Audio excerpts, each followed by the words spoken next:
Hello, everyone. Good evening, good morning, and good afternoon, wherever you are. We are live. This is a very special, uh, I would not even call it a show. This is just more of, talking about COVID-19 and the effects of Corona. And there's a lot going on. People are talking about it. They're creating a lot of hysteria and panic amongst, themselves as well as the community. And the reason why we are doing this show right now is to kind of, bust those myths as well as get some real advice, some real suggestions from the people who know it the best, I would say, or who are experts in their field, either in medicine or in community service, or somebody who would be able to help us with some of the, financial related impacts that it's causing to our community, to our people.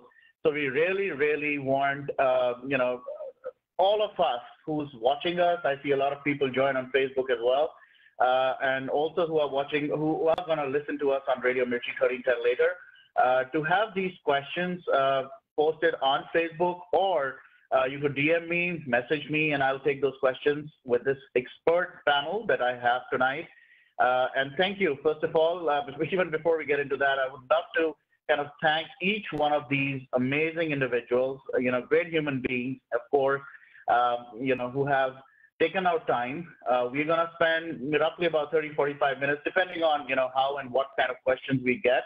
I already see a couple of questions on Facebook, as well as I see people pinging me. So we'll take up those questions, but let me just start by welcoming all these amazing people on my panel tonight. I'll start off with the first quadrant where I see Manish. So Manish, thank you for joining, and maybe a brief introduction about yourself, and then we go to the next. Hey, let's get to the point. No introductions. You know me, VK. I'm all good, man. I was born and raised in the Bay Area, microbiologist turned entrepreneur, Subway franchises, 14 years. I've been on television, first with India Post for 10, 12 years. Musician, as you know. I don't know, just good enough, man, but involved in the community, as you know, and it's important to me. So that's where I'm at. Absolutely. No, thank you. Thank you for that. Yogi.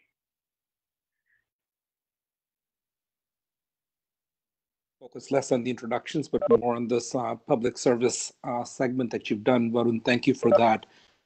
Certainly, my claim to Fremont has been the last 36 years where I've called this home, and really being able to help the community is what I've always believed in. The times now are not easy times. I think any questions we can answer. Now, we're not experts, but we certainly have been able to capture some information that we think would be helpful for those that are watching today and then on your radio program. So I've been a part of many organizations, run a business of my own right now, and just hoping for calm and hoping that the best will come before us in the next few weeks, the next month ahead of us. Absolutely. Thank you. Thank you for that. Chinmoy. Okay, I'm Chinmoy, and thanks, Varun, for bringing me on. And I am a retired person, but I'm a consultant in the biotechnology industry, having. I'm Chinmoy. Hello? Okay. Yes, go ahead. I heard some noises. So, and have been very active in Fremont for the last 20 years or so. And I'm very glad to be on the show and feel very honored to be with you, Varun, and all the other three panel members. Thank you. Thank you, Chinmoy. And last but not the least, of course, Dr. Vijay Tiwari. First of all, of course, really, really heartfelt thank you, especially to you, because, you are on kind of, in the field, on the line. You are doing a lot of, kind of stuff which we cannot even imagine, and we really want to thank you. But, just a little about yourself to the people who are listening and watching you on Facebook. Sure. Thanks, Varun, and thanks all the, that I have. They're all people who I look at when it comes to community service. It's an honor to be on the show, though at a wrong time. Definitely, I work as a physician, as a hospitalist in Kaiser Permanente system, and also do a lot of community work as free clinics and other things. But definitely would love to help the community if they have any question which is related to the health or their questions regarding COVID-19, and I'm available. Yes. So the first question, and again, I'm gonna take up certain questions which I already have from friends, from people who are kind of online as well as very worried.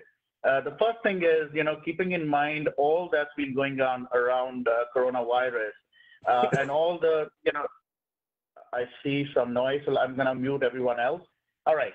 So all the confusion going around coronavirus that, they're saying everybody's gonna be infected, and even if you go out or not, it doesn't really matter. Is that a myth or is that true?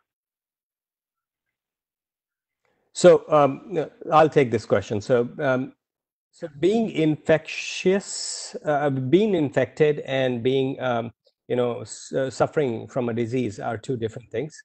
All of us must be carrying. There are so many things that we carry around based on which community we belong and what exposure do we have. If people who are asking this question, or for listeners, I just want to let you know that if being infected means that you will be suffering from some of the disease processes of this COVID-19, that is wrong. One thing I would request and urge and literally beg to all the listeners that, there was a time when we used to say that, you will do a favor if you don't come out in the community during this time, and you'll do good to others if you don't go out in public. Let me tell you very frankly, the first thing you'll do good or favor is to yourself if you do not come out in community as less as possible. Whatever is definitely required, you should come out, and there are certain things which will go over the precautions and all. But to answer your question, we all will be infected. It's a myth. Okay.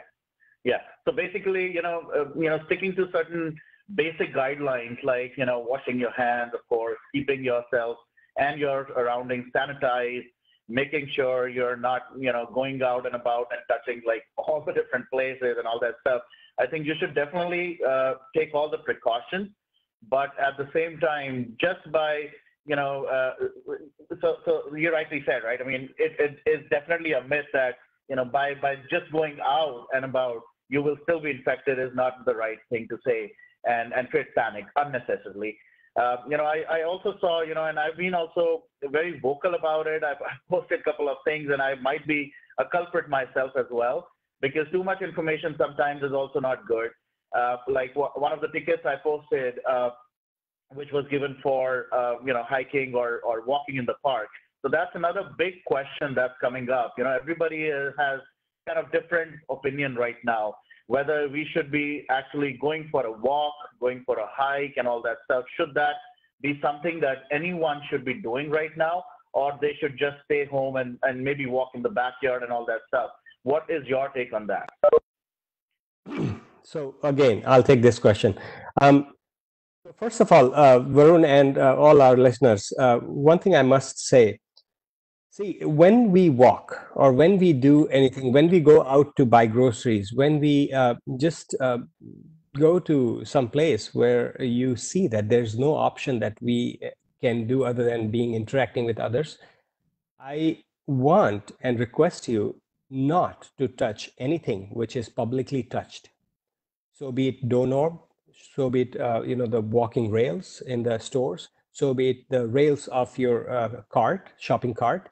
Now, there are certain things, even though we live in Silicon Valley where innovation is the religion, I'm yet to find it to, kind of walk the shopping cart without touching the handrails. All these innovators are online too. They might find a solution, but yet we don't have any.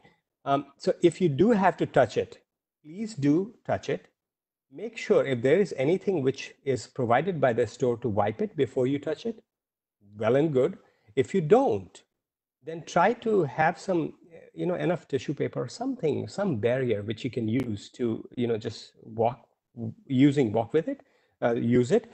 If you don't have even that, that's fine. Just go do your groceries, take the thing to your car, and once you put the things in the car, you will, usually I've seen a good citizen will try to get back to these, the stations where we put the cart back.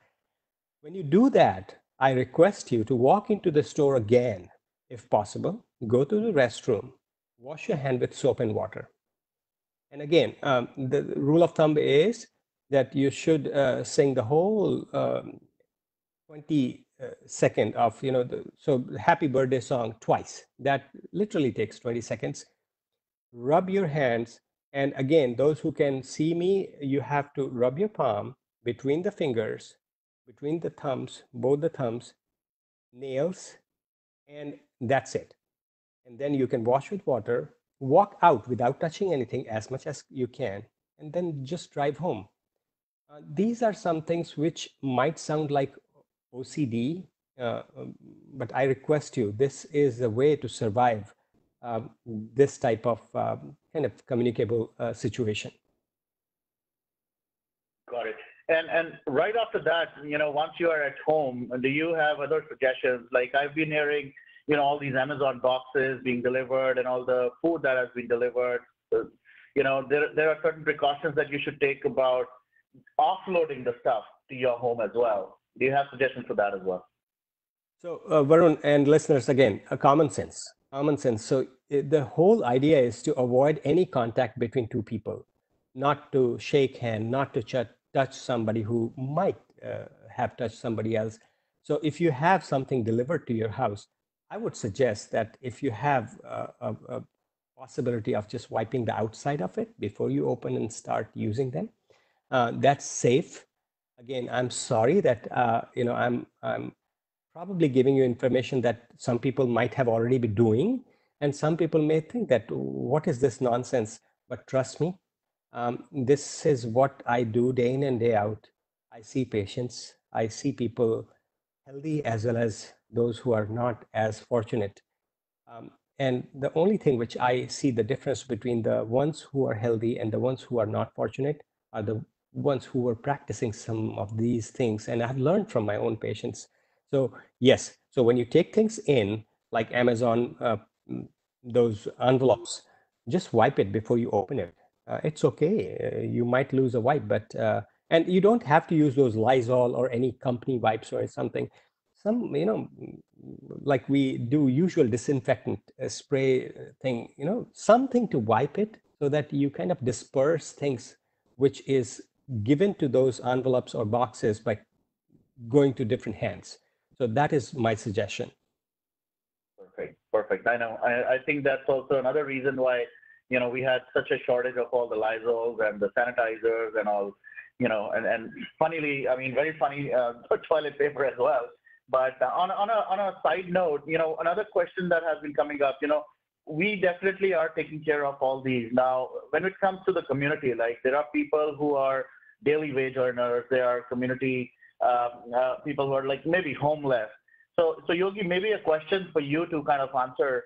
How do you kind of see, or what has our community or our officials have taken care or they're doing for our people who are not that privileged or who don't have these? I have quoted this a couple of times in my other kind of Facebook lives as well.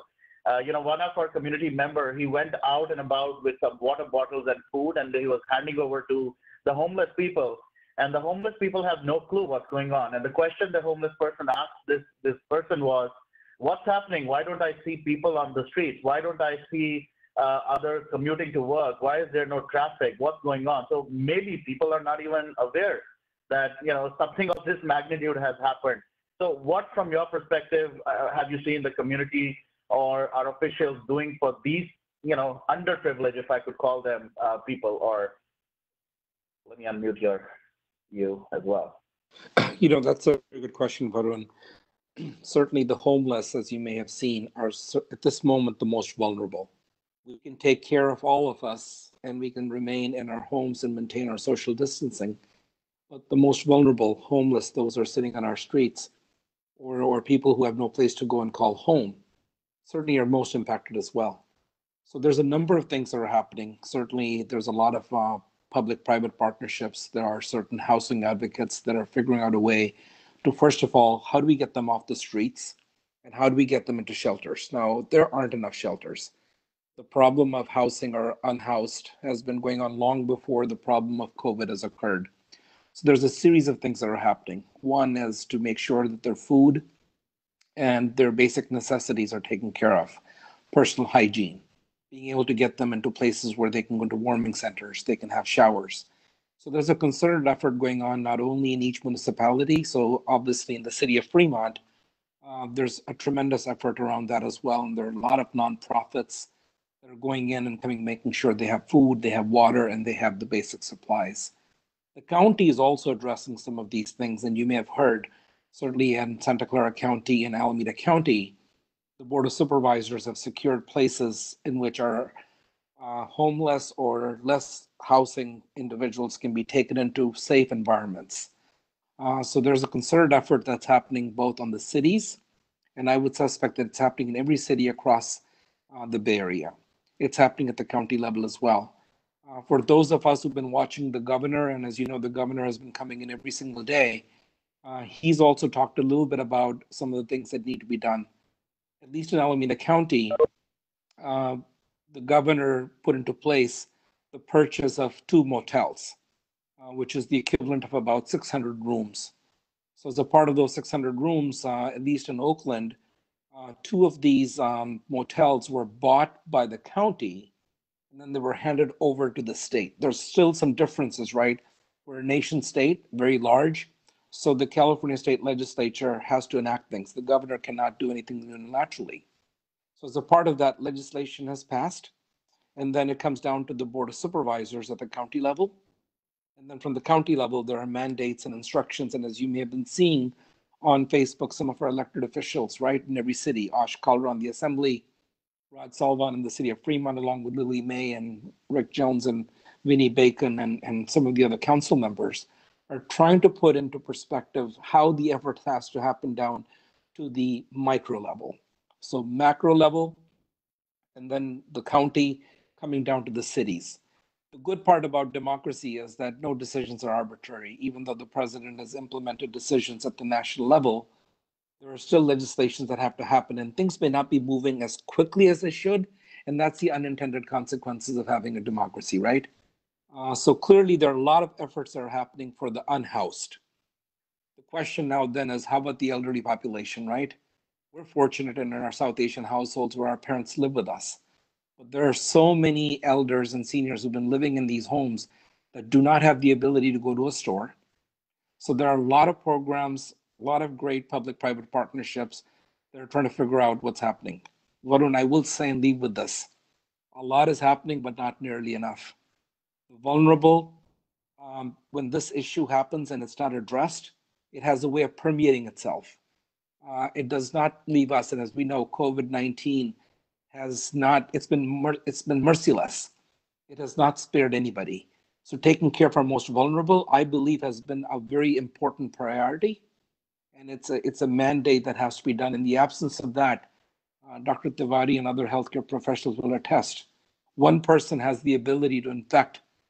I was reading somewhere, one person infected 49,000 people. Dr. Tiwari, I don't know if that's a correct statistic, but I don't want to do any panic. But the point that I want to make is we have to protect everybody, not just one, not the affluent, but everybody. Absolutely. No, absolutely. That's very true. And again, I don't know the number, but you're pretty much in that range, which I also heard somewhere, that a single person can really, really infect a lot of people, entire county, entire state. That's even possible.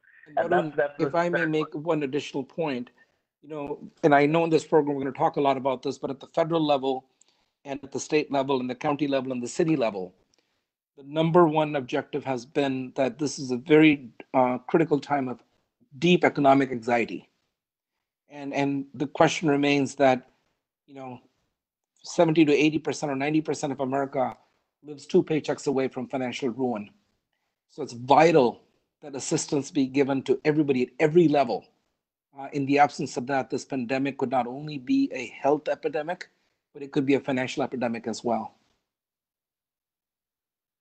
That's true. And on the financial aspect as well, like business owners like Manish, right? I'm sure it is impacting every single business, small, medium, large. I work for a multinational company. At this point of time, they're definitely taking a lot of, precautions for their employees. But, for how long? I mean, they cannot just keep the payrolls or, our paychecks coming. They will have to kind of look at the situation from the financial aspect. They don't want to just, they cannot just shut it down, or eventually if it doesn't improve, that's the only option. So Manish, on that side, I mean, as a business owner and as a person who's impacted, both, I would say, of course, you're taking care of your health, your family's health, but at the same time, you have responsibility for those employees who are employed in your businesses and your startups. And so what is your take on that, and how are you trying to cope up, and what kind of help are you looking for from the community leaders, from our council members, from our governor, and eventually our president? How are we kind of coping with that? Well, I think that one thing's great is that our local leaders have been great about sharing resources that are out there. And just yesterday, even on our chat, Yogi shared this beautiful document that showed all the different things and the resources that are out there. And that document should become more public for business owners, because I think that business owners just don't know that there's, so many resources really available to them to help their business. Now, the biggest problem here that we're all facing is, if you can imagine, is there's the distinction between business that's essential and non-essential. And obviously, Dr. Tiwari, and thanks, sir, for joining us, that's essential. They're the first line. They're the guys that we're depending on.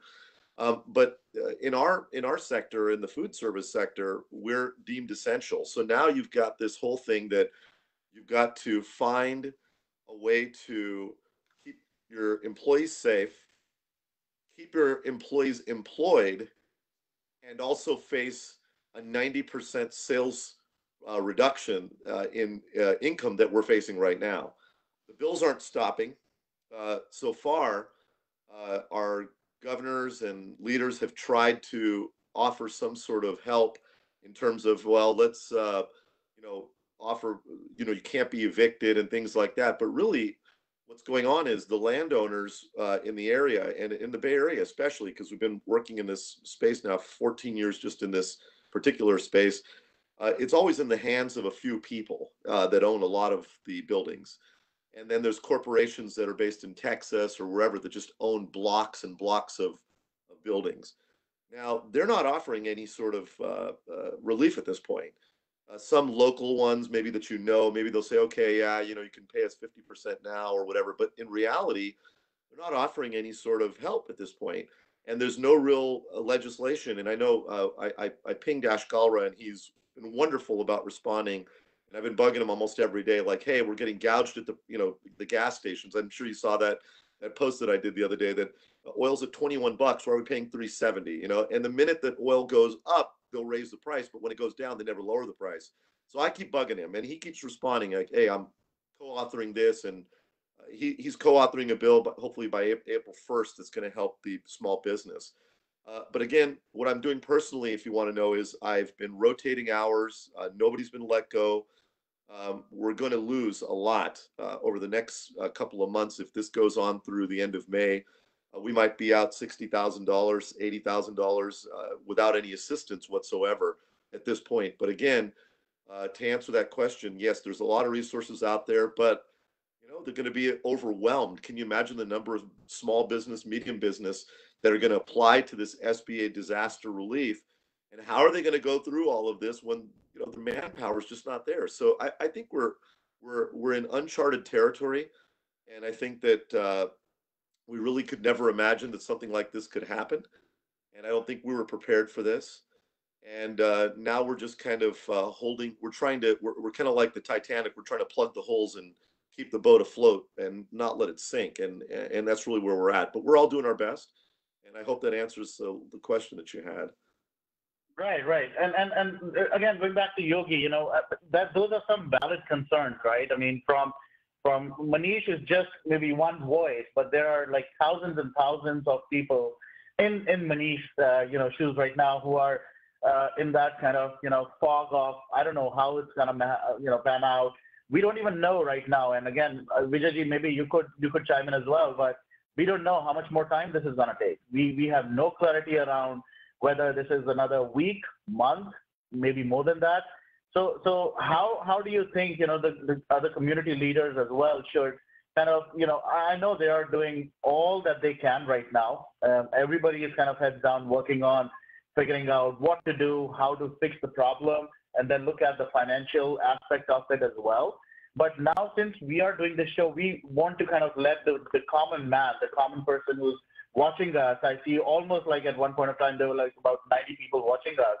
You know, they are also concerned about their businesses, their families, and their revenue, you know, which just Manish mentioned, you know, the loss of about 60, 80,000 and maybe more beyond that, you know, and there are organizations or companies which are doing way bigger kind of business and they might suffer more losses.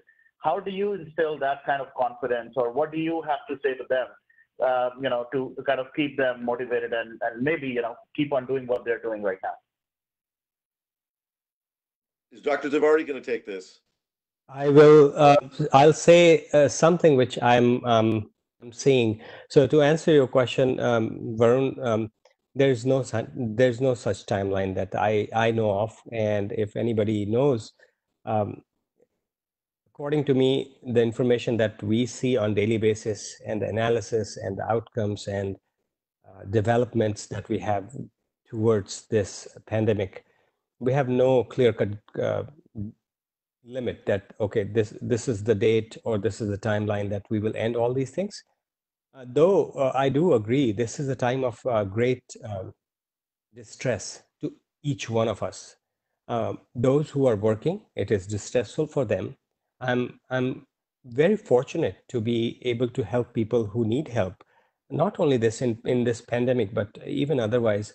Yet, honestly, being a father, being a husband, being a son, when I come home, I don't want to come home. I wish that I can just stay somewhere outside, that I don't put my family in jeopardy. And that's a father and a husband speaking. Yet I'm very happy to be with my patients because they have no other choice and I have no other choice. I don't know anything else in my life. I know how to treat disease. That's all I know. So coming to the business part of it, see, I don't know much of a business. These folks know much more than me. But one thing, you know, I have been doing, for example, this Friday, every Friday, I get folks come to my house to clean. You know, every other week, I have folks coming to do my lawn and all those things. So I have told them not to come to do their job because it's not safe for me. It's not safe for them. And I just mailed their check. By God's grace, you know, we can afford. So the affluent citizens who can afford to help others, this is the time that we should show our words into action. And one thing I can tell you, Varun, that even though I cannot give you a date and time, but this will end, and this will end soon. That's my gut feeling. That's well said. Awesome, Dr. Tiwari. That's good news. Thank you, Dr. Tiwari.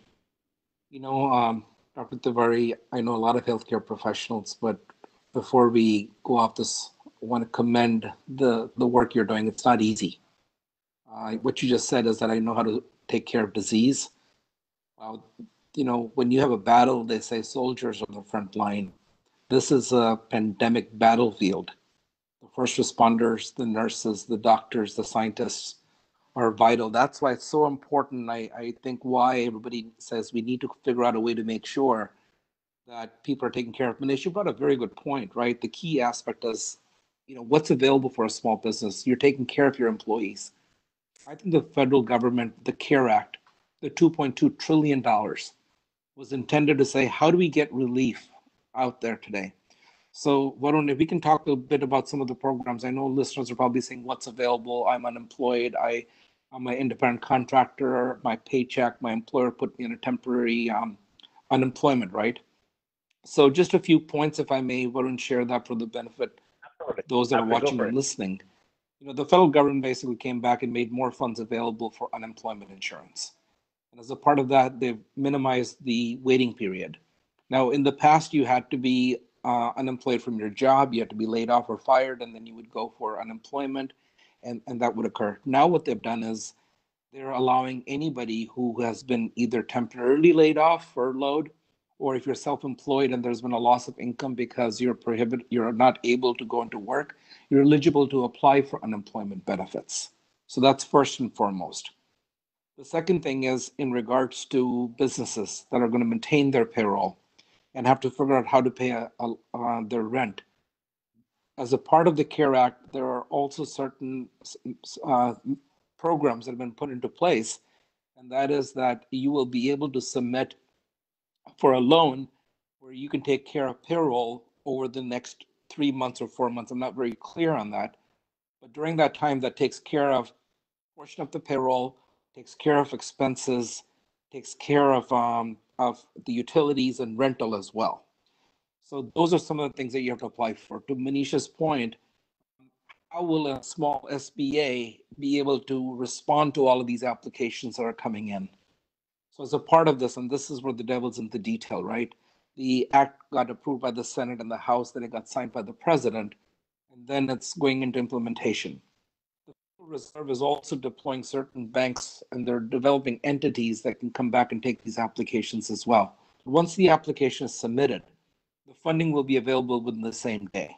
So funds will be available by that evening. So if you apply in the morning, they'll be done. Now, if you also ensure that you continue this for the next 3 to 4 months, you continue to keep people on payroll, this loan becomes a grant.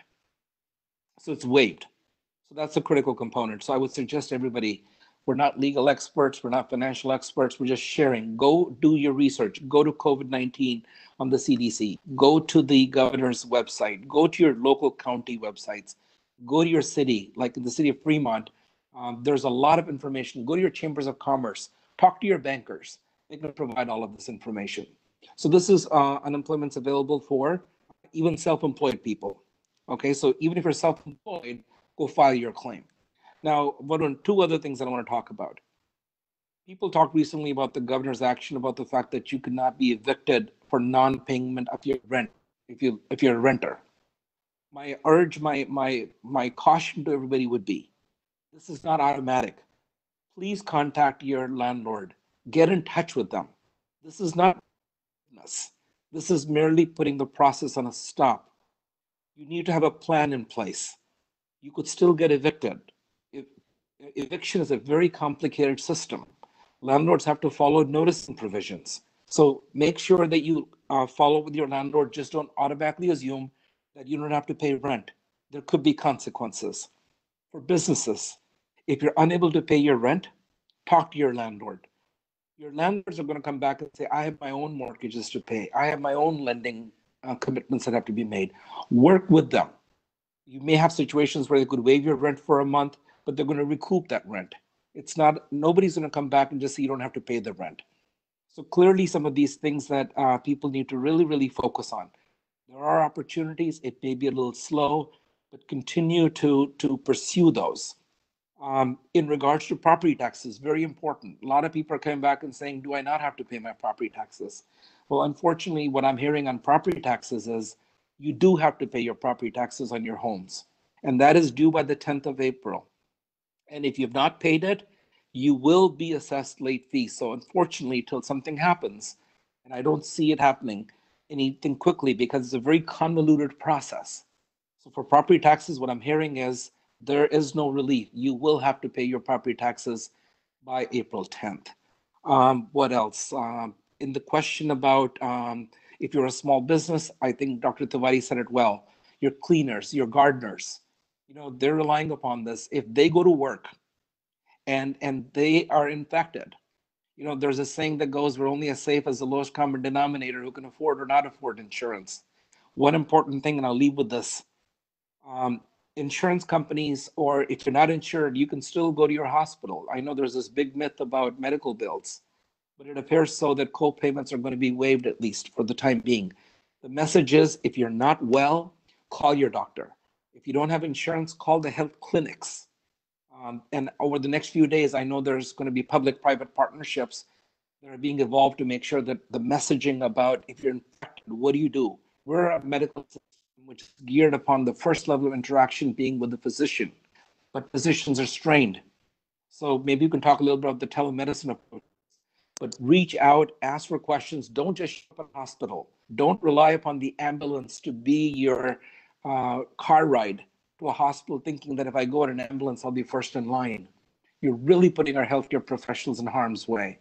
So, Varun will certainly ask more questions as they go, but I wanted to kind of give a little bit of information and say, go search, Google, business assistance, healthcare assistance. How do I take care of my rent? How do I take care of my mortgage?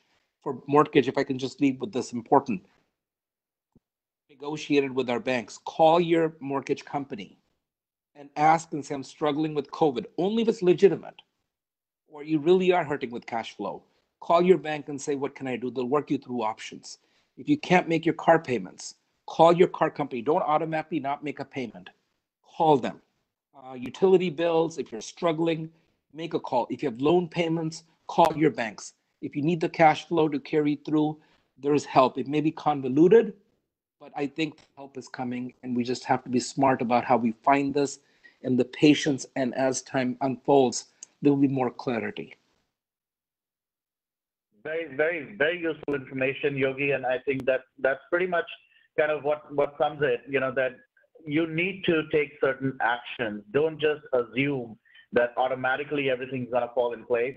Call your bankers, call your lenders, call your landlords, like you said, and get things in the right perspective before you start kind of, assuming that this is how it is. And, sometimes you really have to do a little bit of digging into the information. Like you very rightly said, it might be convoluted. It will be, of course. This is not something which we maybe were planned or, we had, we were prepared for. This is something which has come out of blue, all of a sudden, and has taken everyone by surprise. So be it you, me, anybody on the street, everybody is kind of, trying to get as much information as possible. And that's why we are doing this, right? I mean, that's why we have this elite panel, I would say, who is here to kind of dispel those kind of rumors and myths around, what's going on, what's going to happen, and apply. I think one thing which I always tell everyone is apply some common sense too. It's not that everything will be black and white, and you will have to take certain things with a grain of salt. You'll have to kind of dig deeper to get some information. Information will be available, or it will be made available in due course of time. But keep patience, keep your family safe, keep yourself safe, and like everybody was saying, these daily wage earners, especially the landscape people, the helpers, tell them, of course, stay home, but if you can afford, you should definitely pay them. Very rightly and very aptly said by Vijayji. Now on that note as well, Chinmoy, you've also been going out and about, looking at, we all are kind of in the same boat, getting groceries, getting stuff for our home, keeping everyone. And there are families just like me, I have 2 small kids. I don't really care much about the fancy food and all that stuff, but there are certain basic essentials, milk, some groceries, some basic stuff, which we have to. And tell us, what's the experience right now, and what are you as maybe a common man, are facing, seeing around you, and what are your suggestions to all the people who are watching and listening right now? Okay, thank you. One thing I didn't say during my introduction is I'm also a small business owner, and I own the Eric's Deli franchise in Hayward. Okay, and we are right in the nose of the Hayward City Hall, where the mayor comes and takes her sandwich. And on the right side is the Hayward Chamber of Commerce. I just want to, please give me a moment. I want to say how the community has pulled together. We don't have to look to the president. We don't have to look to the governor. We just look at the city level. So I opened the franchise about 18 months ago, and there has been a tremendous community support, good sandwiches, and we supply to the city hall. And then suddenly the COVID happened. So what did the city hall do? You know, Hayward has a free testing center, right? Drive-through testing. That's the Hayward city, and they are not telling you you have to live in the city to get that test. It's a drive-through. So, and it's about, 2 streets behind our deli, and they have a drive-through. Okay, so the next thing they did was they rounded up. I wouldn't say they rounded up. They have a van.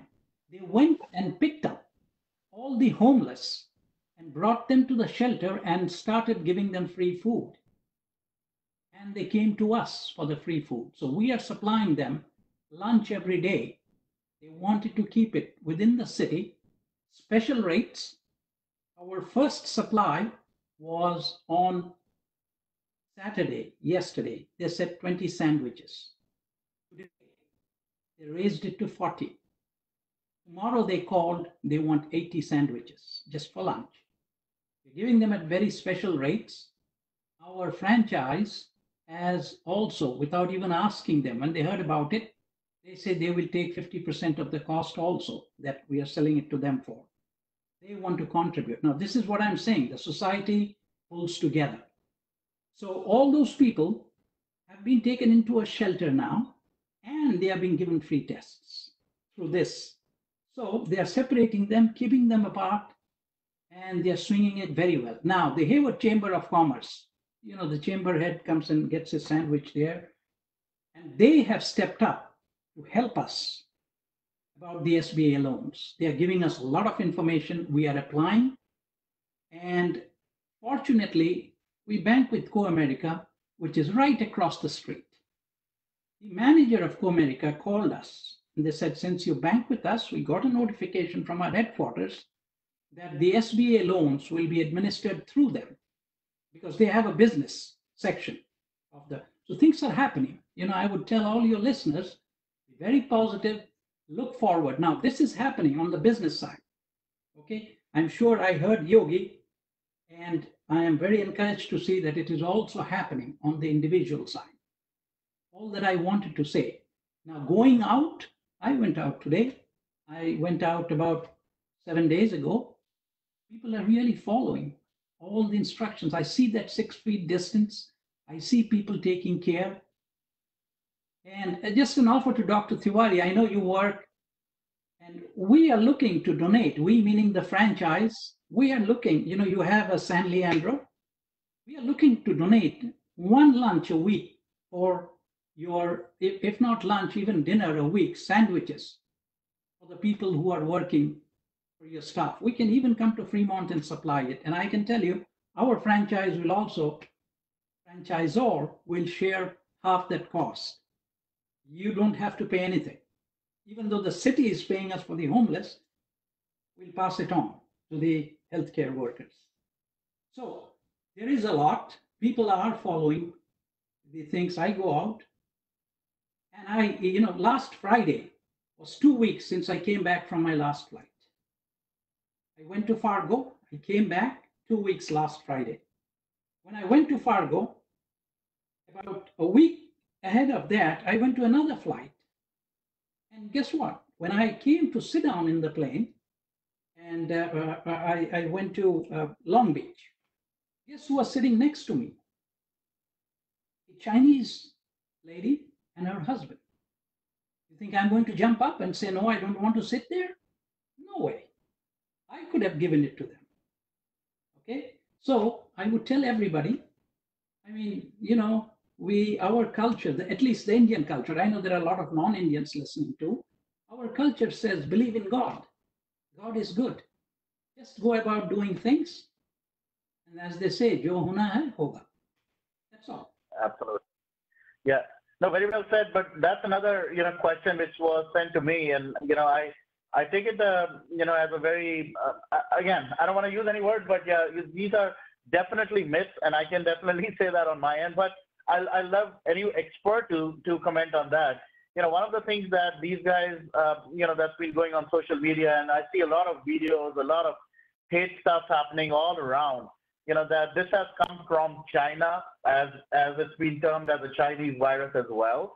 But a lot of our Asian friends, our community, people have been impacted just because of that word that it's a Chinese virus. So maybe Dr. Tiwari, first I'd like to take the expert advice. How should or what should people, how should they kind of perceive this coronavirus? Is it really something that the hate crime that's happening is justified? Of course, it's not. I can definitely say that as well. But I'd love your expert kind of opinion on that, on the Chinese kind of virus, as they put it.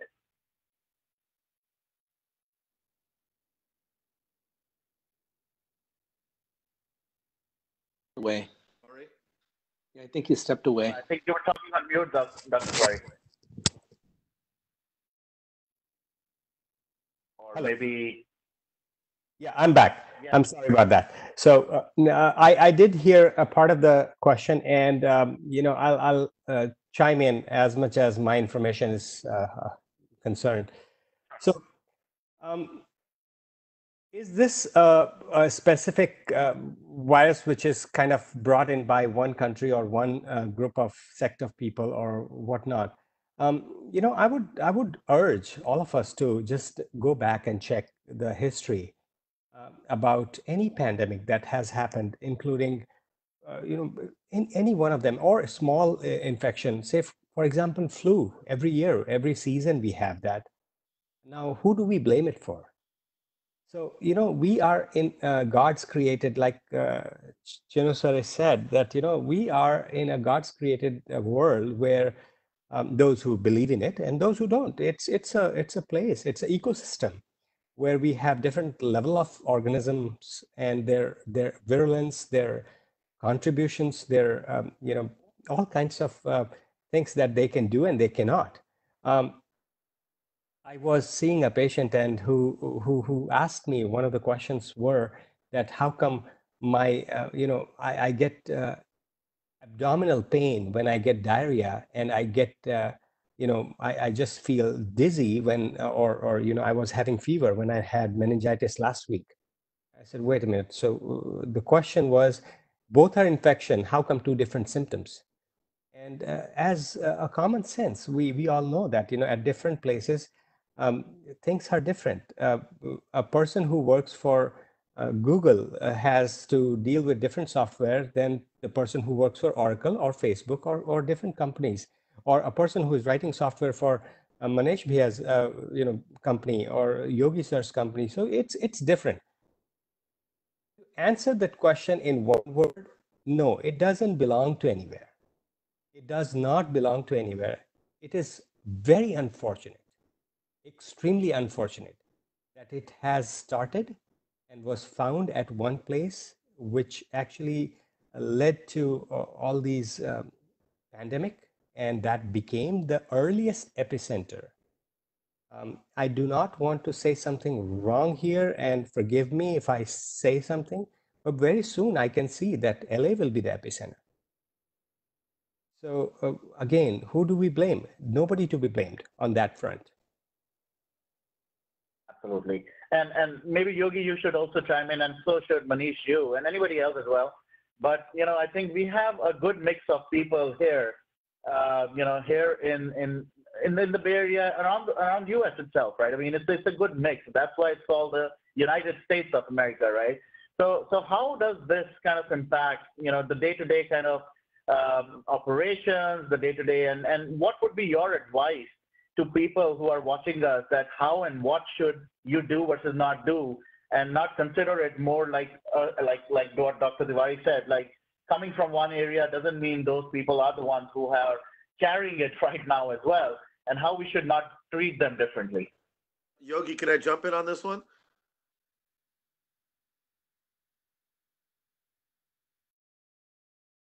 Yogi, can you hear me?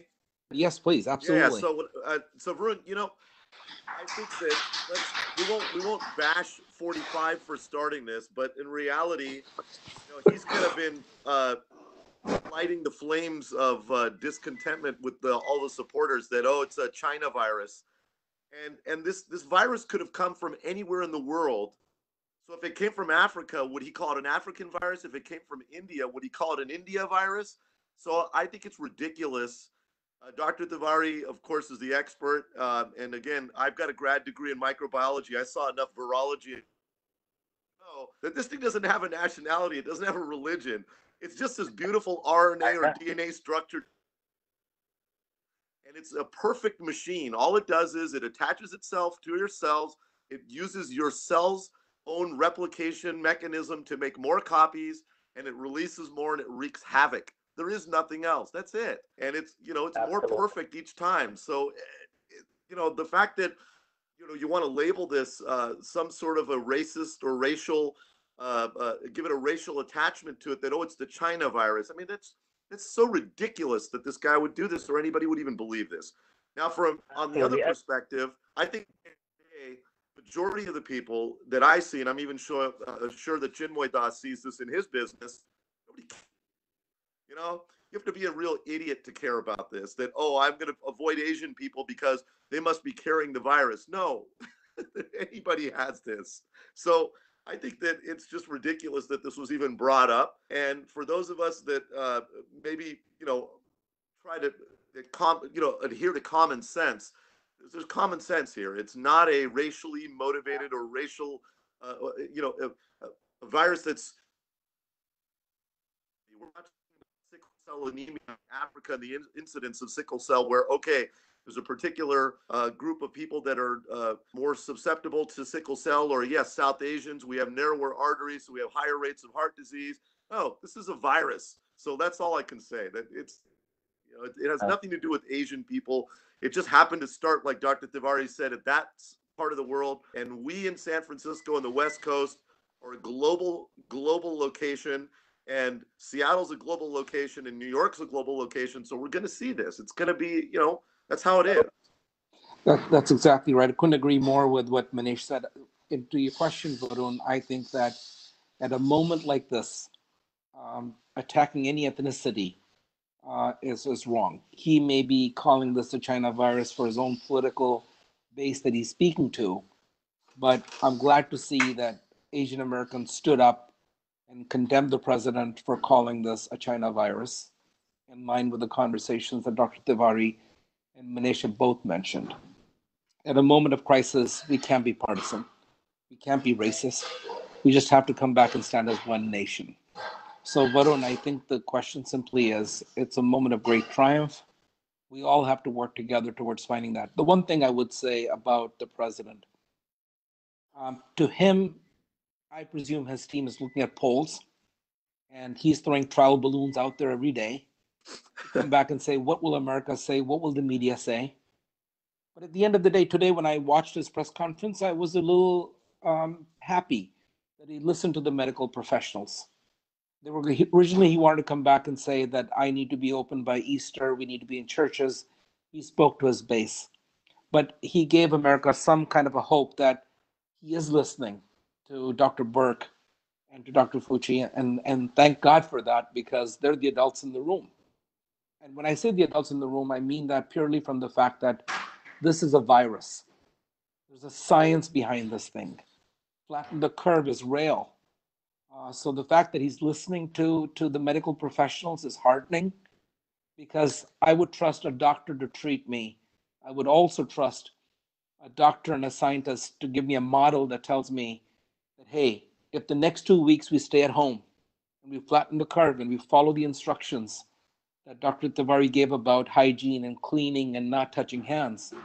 And I'll tell you, I think that the attack on the Asian Americans was wrong. I'm glad they stood up. Corporate leaders wrote letters to the president.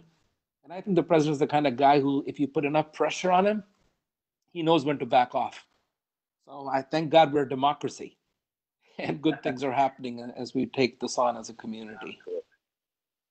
I know that's very, that's the beauty of the entire community, that they've come together and they've kind of kicked out such kind of rumors and such kind of myths out of, at the very beginning of it. Now on to that, Dr. Tiwari, one of the questions or one of the things that's also going on is, this flattening the curve. everybody's saying, stay at home for the first, whatever, 14 days, 2 weeks. And if we are successful in doing that, we will all be able to kind of kick off or, kind of kick out this virus completely. We won't be impacted.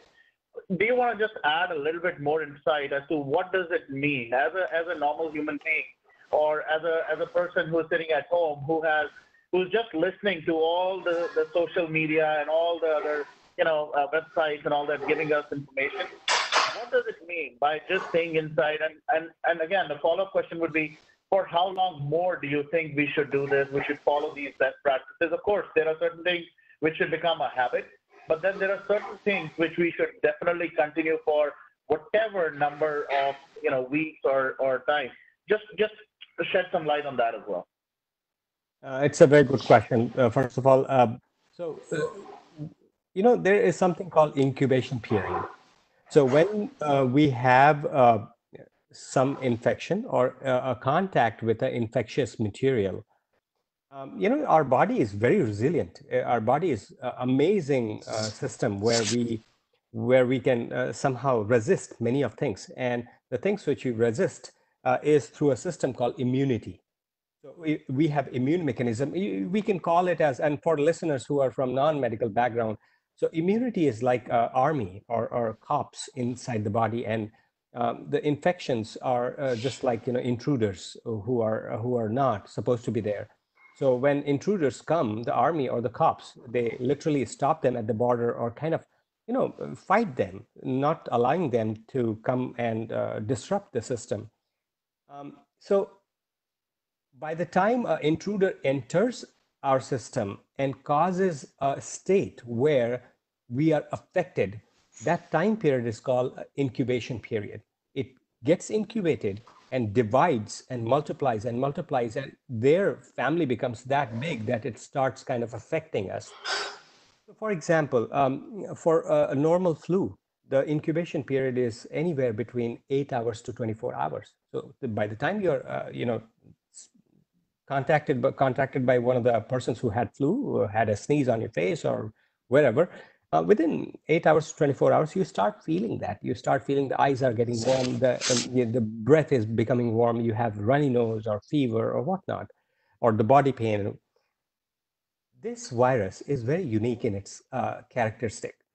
This virus incubation period is quite long, very unusual. It's quite long, which is anywhere between 10 days to 14 days. So people who are elderly, who do not have that much of a immunity left, their cells are less. And when I say cells are less, means the immune cells are also less. So old city where the retirement population is there, they don't have that much of crime. So we do not recruit officers there, the cops there, to control the crime because they're safe. Likewise, elderly people have very unique body system. So elderly people where the cops are less, the immunity is less, they have a very shorter incubation period because this virus can cause damage there earlier. However, on the other hand, people who are younger and who are up and about everywhere, and their immunity is quite well, and they take anywhere between 10 to 14 days. So why we use this magic 2 weeks? And by the way, Varun, it's very important for listeners to know that this 2 weeks is 2 weeks for all of us together. If I decide to go, quarantine myself for 2 weeks, whereas Manesh and Yogi sir and Chinu sir is out and doing business, my 2 weeks means nothing. So we all have to sit home for 2 weeks so that everybody is safe, not communicating, not sharing our loves to each other, and break this cycle. Break this cycle off, because this virus cannot go beyond 2 weeks without getting onto somebody's system, without getting onto somebody's body. So one message is, listeners, that if we are quarantining and we are deciding to keep ourselves, our family, our nation safe, our globe safe, we all have to do the same things together. See, strength is in unity. We all practice the same practice. That's the key point. We cannot do that. That somebody decides to do quarantine for 2 days, and third day they are back to normal. So that's one thing. The second thing is, why are we so worried about this virus to kind of getting from one person to another person? It's just because the long quarantine, long incubation period, it does not cause any symptom initially. We will be carrying the virus without any symptoms. And all of a sudden, this virus keeps on dividing inside the body, keeps doing what it has to do with the different organ system, and all of a sudden precipitates a situation or brings about a situation where those organ systems start failing. And that's how it affects us. So blocking it, the only simpler and very, very powerful way, I cannot emphasize more than saying this again and again, the most powerful way to block the system is by just staying home. Yeah, it's as simple as that. And you brought a very good point as well. That especially for somebody who has a lower immunity, our parents, smaller kids. You wanna talk a little bit about those individuals as well.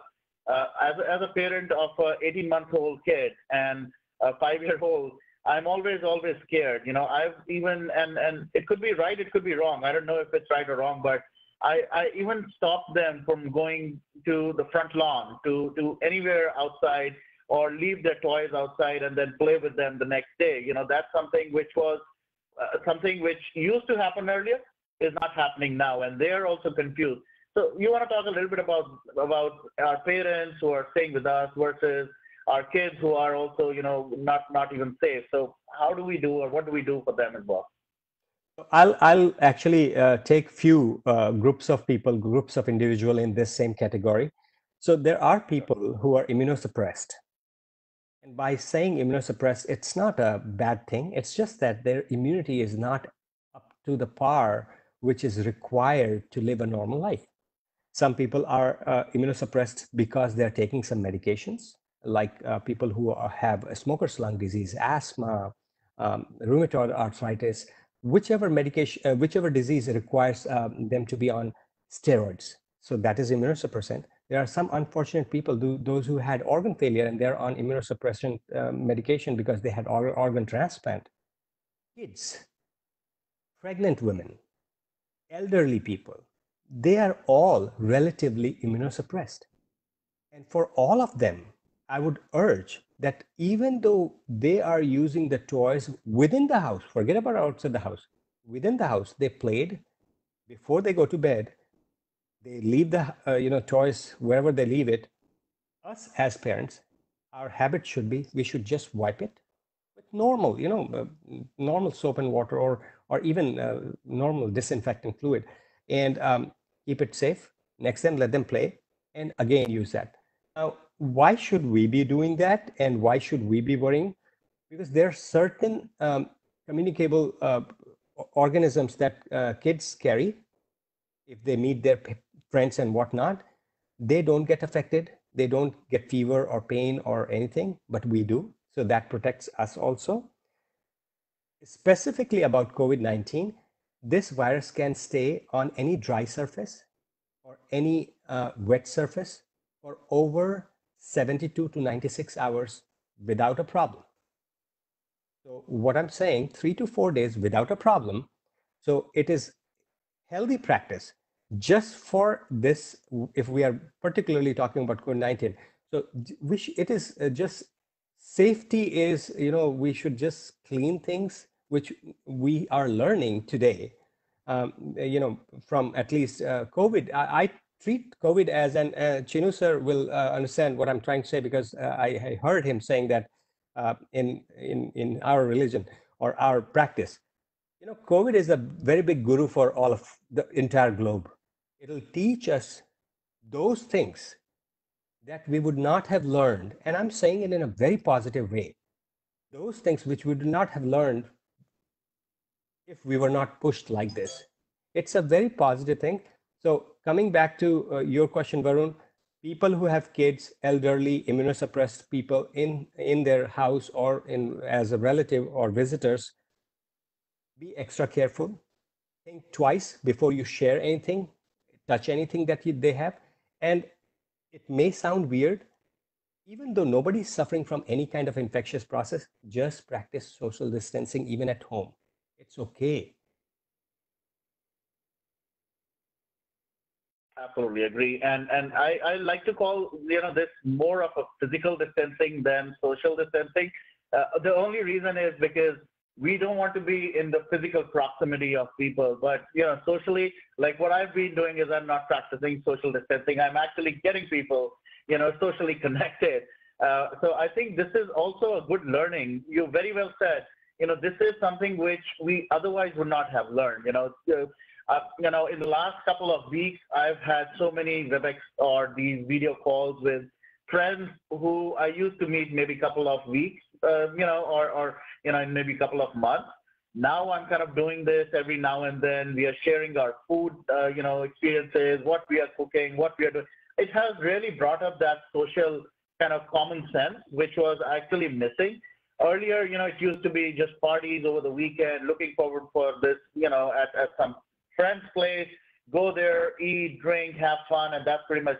But now I think on a very granular level, we are connecting, and each one of us are feeling the, we are, I don't have to shy away, but we are all scared. We are scared, and that's why we are talking more. We are spreading more of the right information that needs to go out, and we are kind of on looking out for each other. I mean, that's definitely something that this COVID-19 has really done, which is the good side of it. Of course, on the flip side, it has brought a lot of kind of sadness in a lot of families. I see, people posting that how do we get the next meal? They're not even looking for, a week supply or a month supply of food. They're just looking for, how to get the meal for their kids, the next meal. And our community has done pretty well on that. Now, a couple of more questions which are coming in, and I also want to be mindful of the time as well. It's almost 7:15.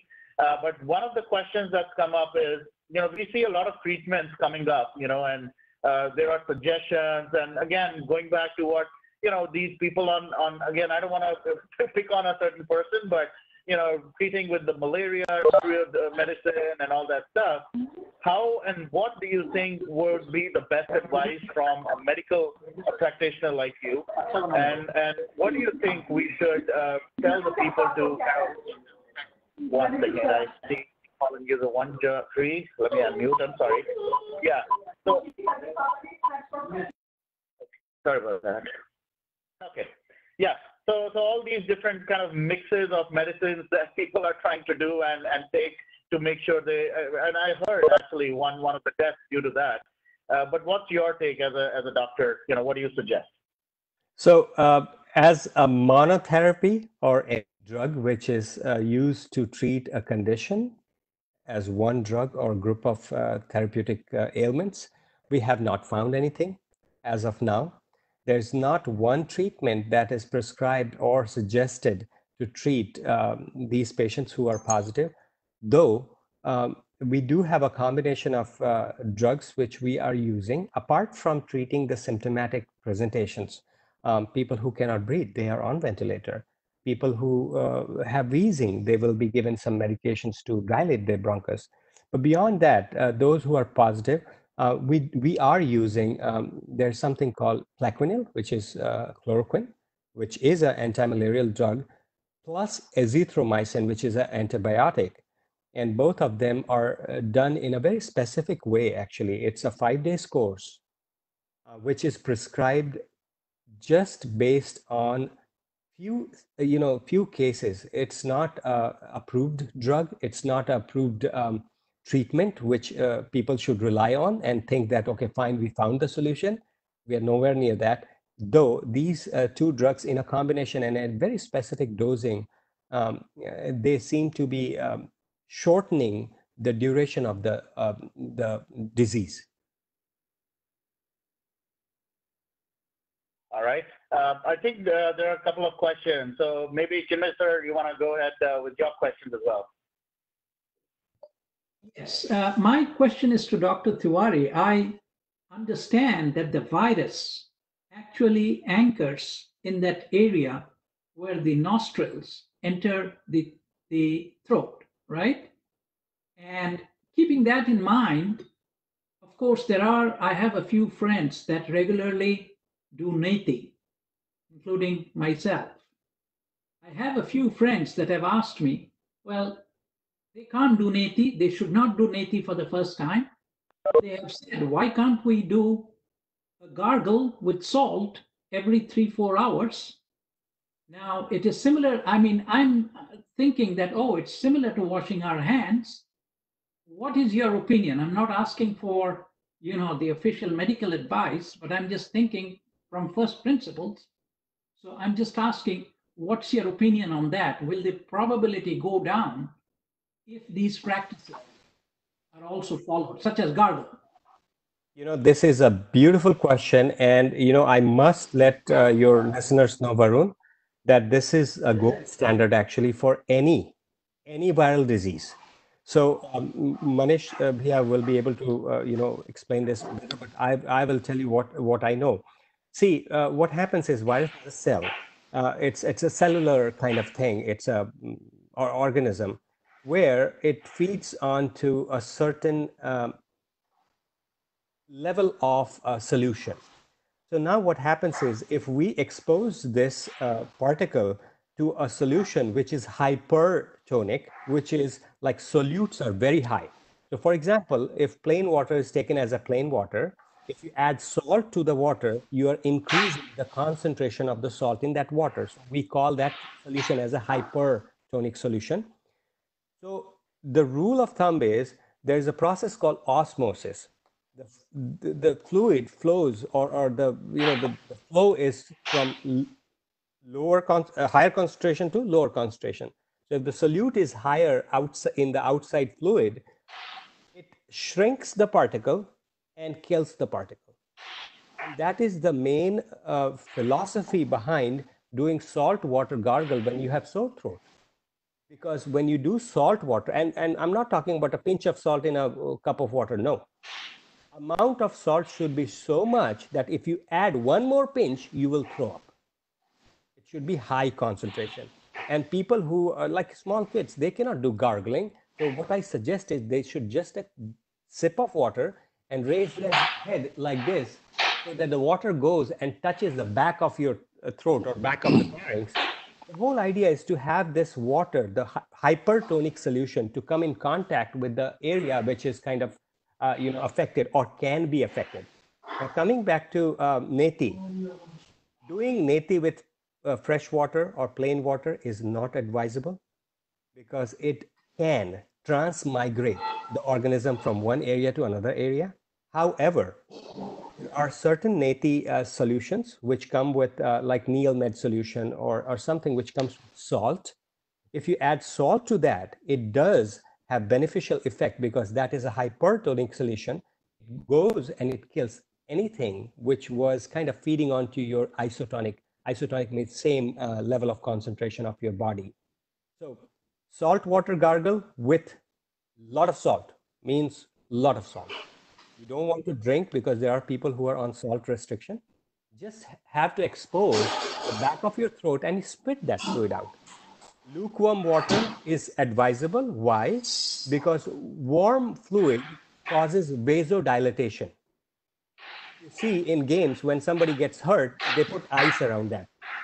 Because ice is a vasoconstrictor, and through the constricted vessel, less of inflammatory fluid comes or chemicals come and pain goes low. Likewise, in contrary to that, if you do lukewarm water, the warm water will dilate the vessels which are supplying in this area. So more and more blood will come, and more and more of those particles will come, and they will get exposed to this poison, which is hypertonic saline, and they'll die. So to answer your question in 2 sentences, salt water gargle is beneficial, and doing neti, those who knows the technique, with salt water is beneficial. Okay, one more question. Thank you very much. I do neti with, I've been doing it since my childhood. And as I said, it's not advisable. I tell my friends, don't start it now if you're not doing it because it has to be done under. But the second question I have, and it concerns turmeric. I mean, on the fact that, the the virus is now settled in that area. So people have been asking me, can I have, say, for example, fish just boiled in turmeric water with a little ajwain seeds and all that, and just drink it, and so that it hits that area and turmeric's properties, will it also help? Okay. What's your opinion? Good question again. And before I answer this question, I will go back to the last question that, the virus is kind of colonized in the nostrils. That's a wrong feeling, actually. Viruses are colonized in your hands. I always tell my patients, it's all in your hands, whether to let it progress or to seize it right here. So if it is in your hand, whichever area you touch, it will go there. As simple as that. So it's all in your hands. Now, yes, we tend to kind of do this more often than anything else. And that is why we say that the most chance of colonization is in this area. Now, coming back to your turmeric question, turmeric has a very special property, which is antiseptic, and it is antioxidant. Again, antioxidation, it's a biochemical process where the negatively charged particle on the outside of any organism is collated, and they cause a pore inside those organisms by neutralizing these charges. Now, again, it's like it's like if you puncture a balloon from many sides, the air will come out and the balloon will collapse, and the balloon will be no more a balloon. It will be just a piece of chemical or rubber. Having said that, turmeric water is beneficial. However, we should be very, very careful with turmeric because there are few people who have severe esophagitis, gastroesophageal reflux disease, chronic cough, and that is because of the acid reflux. They should stay away from pure turmeric water. They can have turmeric in their vegetables or other things that will not affect their acid reflux disease. But if you can tolerate a turmeric water or a turmeric in milk, it has both antiseptic as well as antioxidant property. There are few people who will say that it has antibiotic property. It has never been studied yet, and I would suggest not to take it as antibiotic, but definitely antisepsis as well as this antioxidant is proven, and it is beneficial for boosting up your immunity rather than anything else. Thank you. You're welcome. Great. Again, go ahead, Yogi. Your question, please. Absolutely, sir. So, I have an elderly parent in my house. My dad is 86 years old with an underlying health condition. His heart doesn't pump like the way it should, so he's a high risk. So I get calls from my friends who come back and say, hey, Yogi, make sure, like as Chinmoy said, make sure your dad eats turmeric, make sure he takes garlic, make sure he takes vitamin D, make sure he takes kalonji. I don't know what kalonji is called in English, but, it has elements of zinc. And then they always come back and say, your dad needs to wear a mask. Your dad needs to wear a glove in the house. Dr. Tiwari, sometimes, we just try to keep his distance and he's being very good about it. But what are some of the things that you would recommend for elderly? Sometimes I think the mind plays more games than the health sometimes. What would you say to those that have elderly people, 80, 85, 86, living in the home, who really have, their life has come to a halt, right? Right. And also one more thing. Somebody told my dad कि Tuk Sahab, वो जरा tonic water पिया करो, उसमें थोड़ा chlorine होता है. आप tonic का water पिया कीजिए every day. So I'm not sure if these household remedies are good or they're just to put people comfort, or is there a science behind it?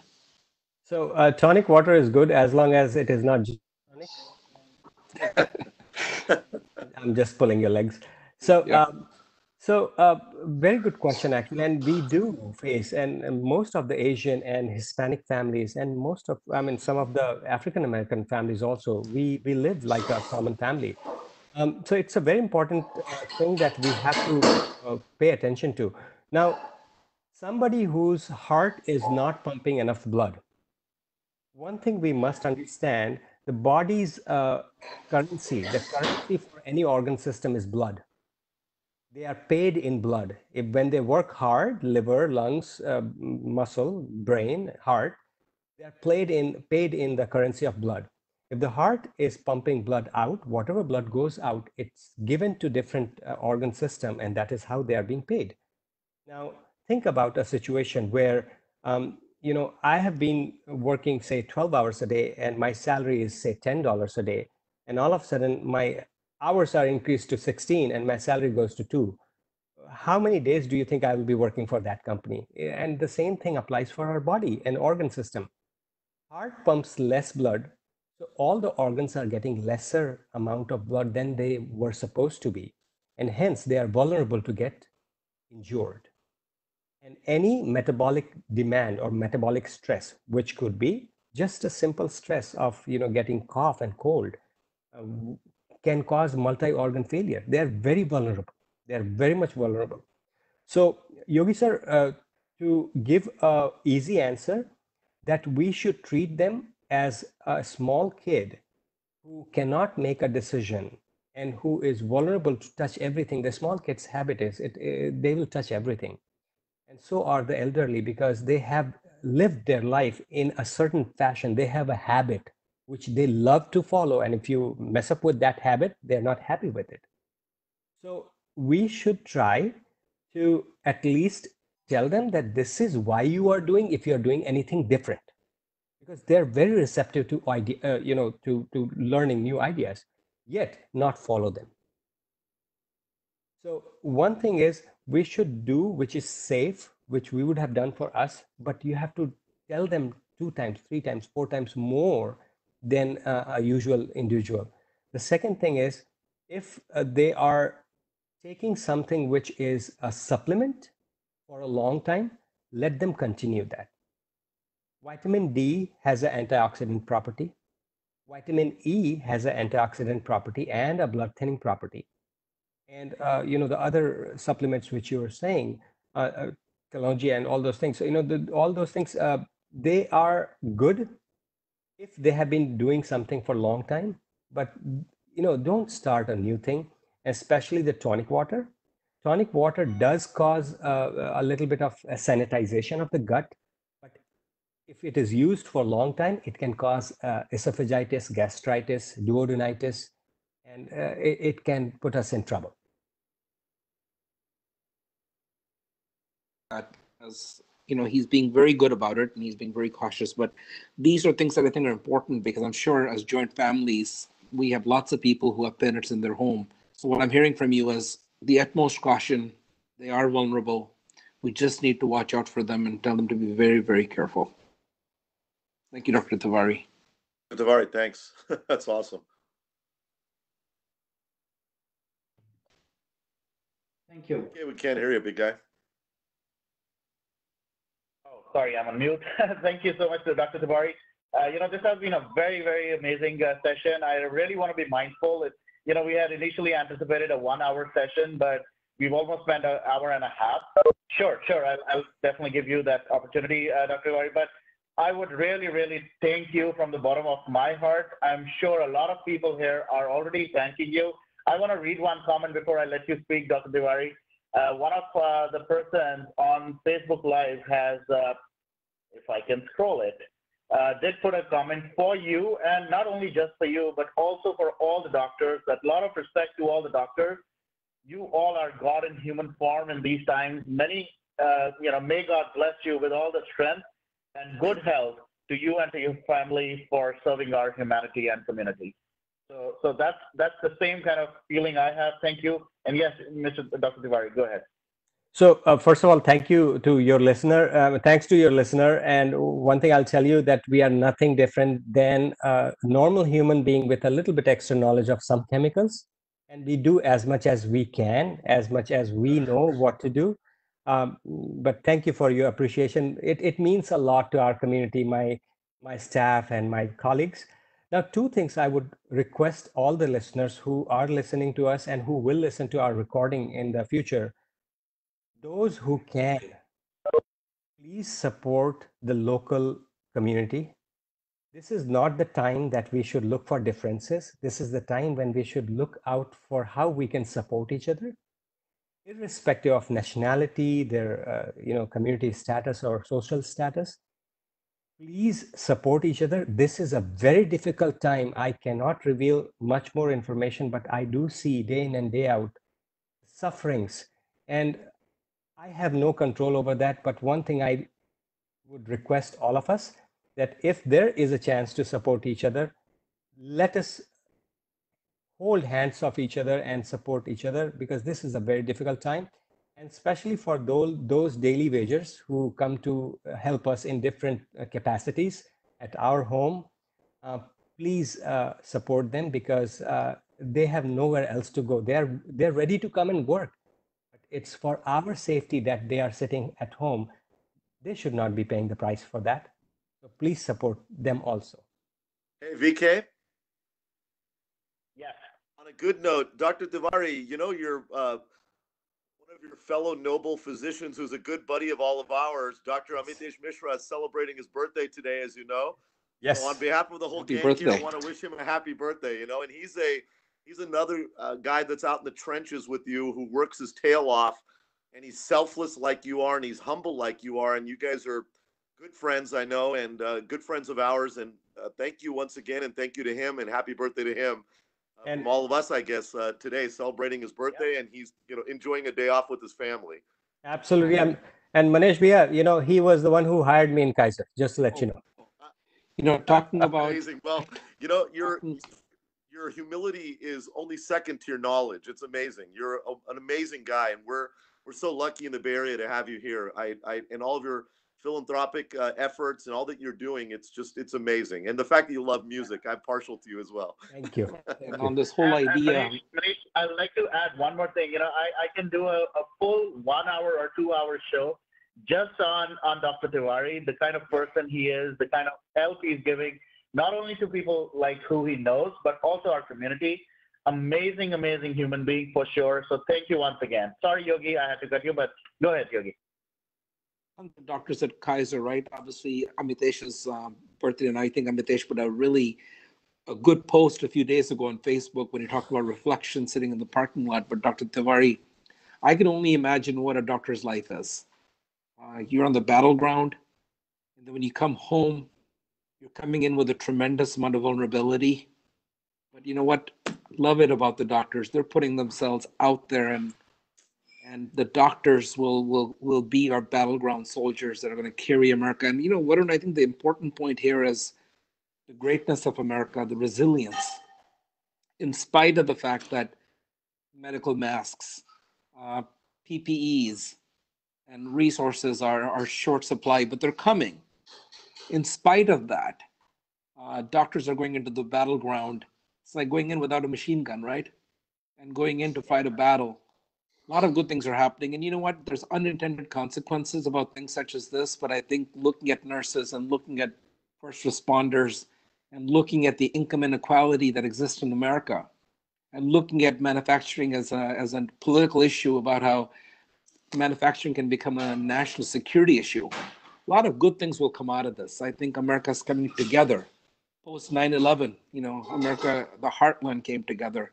I think even in this moment, people are coming together, and that's what the greatness of America is all about, helping and uplifting each other and saying this disease, this pandemic is going to come back and shake us, but we're going to come out of this stronger with a bigger resolve.